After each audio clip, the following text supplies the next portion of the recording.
5 years ago, I experienced a bit of what it must have been like to be Alice in Wonderland. Penn State asked me, a communications teacher, to teach a communications class for engineering students. And I was scared, really scared of these students with their big brains and their big books and their big unfamiliar words. But as these conversations unfolded, I experienced what Alice must have when she went down that rabbit hole and saw that door to a whole new world. That's just how I felt as I had those conversations with the students. I was amazed at the ideas that they had, and I wanted others to experience this wonderland as well. And I believe the key to opening that door is great communication. We desperately need great communication from our scientists and engineers in order to change the world. Our scientists and engineers are the ones that are tackling our grandest challenges, from energy to environment to healthcare, among others. And if we don't know about it and understand it, then the work isn't done. And I believe it's our responsibility as non-scientists to have these interactions. But these great conversations can't occur if our scientists and engineers don't invite us in to see their wonderland. So scientists and engineers, please talk nerdy to us. I want to share a few keys on how you can do that to make sure that we can see that your science is sexy and that your engineering is engaging. First question to answer for us: so what?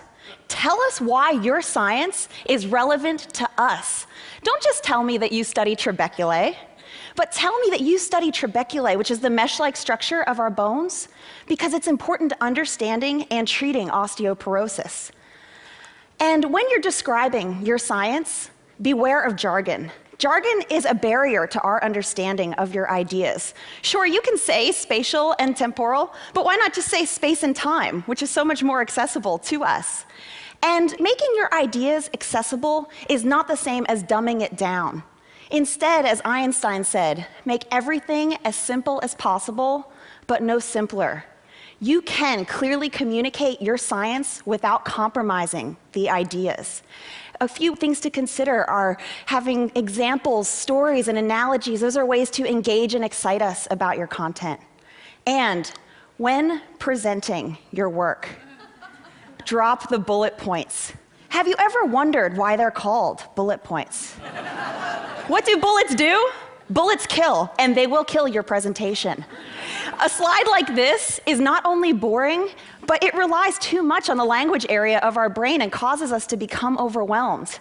Instead, this example slide by Genevieve Brown is much more effective. It's showing that the special structure of trabeculae are so strong that they actually inspired the unique design of the Eiffel Tower.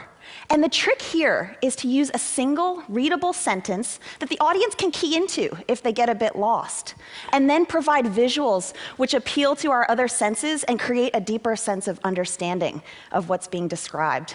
So I think these are just a few keys that can help the rest of us to open that door and see the wonderland that is science and engineering. And because the engineers that I've worked with have taught me to become really in touch with my inner nerd, I want to summarize with an equation. Take your science, subtract your bullet points and your jargon, divide by relevance, meaning share what's relevant to the audience, and multiply it by the passion that you have for this incredible work that you're doing. And that is going to equal incredible interactions that are full of understanding. And so scientists and engineers, when you've solved this equation, by all means, talk nerdy to me. Thank you.